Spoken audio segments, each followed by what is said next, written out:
Okay, this is the same BMW 2015 5 Series with the wastegate problem.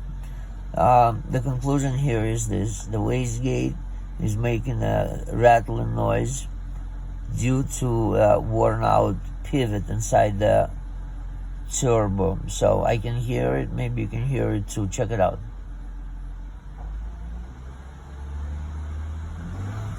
There you go, the bzzz.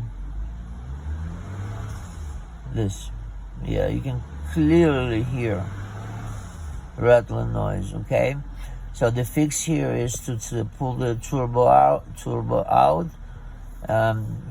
re-drill, then fit a new washers there or something like that.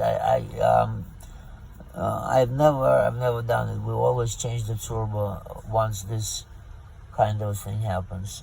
Once the turbo is not functional, we just change the turbo.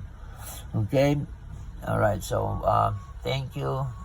Thumb up, and subscribe, please, if you like it. Thank you.